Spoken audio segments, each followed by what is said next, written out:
IPL 2026 చూడాలనుకుంటున్నారా? అయితే మీ జేబుకి చిల్లు పడడం ఖాయం. జియో హాట్‌స్టార్ తన రేట్లను డబుల్ చేసేసింది. అసలు క్రికెట్ ప్రేమికుల మీద ఈ భారం ఎందుకు? ఈ వీడియో చివరి వరకు చూడండి. మీ డబ్బుని ఎలా సేవ్ చేసుకోవాలో చెబుతాను. ఫ్రెండ్స్, రాబోయే ఐసీఐసీఐ 2020 వరల్డ్ కప్ ఐపీఎల్ 2026 కోసం మనం అంతా ఈగర్గా వెయిట్ చేస్తున్నాం. కానీ సరిగ్గా ఇదే టైం చూసి జియో హాట్‌స్టార్ బాంబ్ పేల్చేసింది. ఈ నెల 28 నుంచి కొత్త ధరలు అమల్లోకి రాబోతున్నాయి.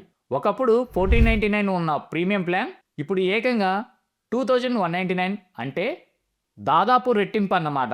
కేవలం క్రికెట్ని అడ్డం పెట్టుకొని సామాన్యుల మీద ఈ భారం వేయడం ఎంతవరకు కరెక్టు అని ఇప్పుడు సోషల్ మీడియాలో నెటిజన్లు ఫైర్ అవుతున్నారు. అసలు ఈ ప్లాన్ గోలేంటో ఒకసారి క్లియర్గా చూద్దాం. మీరు కేవలం మొబైల్లో చూస్తుంటే నెలకి ₹79, కానీ ఇందులో యాడ్స్ తలపోటు తప్పదు. ఇక ఫ్యామిలీ అంతా కలిసి టీవీలో చూడాలంటే సూపర్ ప్లాన్ ఏడాదికి 1099 చేశారు. అన్నిటికంటే షాకింగ్ ఏంటంటే మొబైల్ యూజర్లకి హాలీవుడ్ సినిమాలని కట్ చేశారు. అవి కావాలంటే మళ్ళీ విడిగా డబ్బులు కట్టాలి. నిజం చెప్పాలంటే ఇది తెలివైన ఒక బిజినెస్ స్ట్రాటజీ. గత 11 నెలల్లో టీవీలో హాట్‌స్టార్ చూసేవాళ్ల సంఖ్య పెరగడంతో వాళ్ళ నుంచి ఎక్కువ ఆదాయం లాగాలని కంపెనీ ఈ నిర్ణయం తీసుకుంది. మరి దీనికి సొల్యూషన్ లేదా? అయితే ఒక చిన్న గుడ్ న్యూస్ ఉంది. మీకు ఆల్రెడీ సబ్స్క్రిప్షన్ ఉంది, అది ఆటో రెన్యువల్లో ఉంటే ప్రస్తుతానికి మీరు పాత ధరకే కంటిన్యూ అవ్వచ్చు. కానీ కొత్తగా జాయిన్ అయ్యే వారికి మాత్రం ఈ వాత తప్పదు. ముందు క్రికెట్ ఫ్రీగా చూపించి అలవాటు చేశారు. ఇప్పుడు మెయిన్ టోర్నమెంట్ వచ్చేస్తున్నాయి అనేసరికి రేట్లు పెంచేశారు.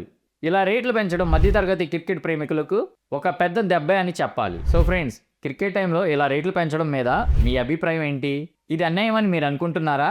అయితే కింద కామెంట్లో తెలియజేయండి. ఈ ఇన్ఫర్మేషన్ యూస్ఫుల్గా అనిపిస్తే మన ఛానల్ని ఇప్పుడే సబ్స్క్రైబ్ చేసుకోండి.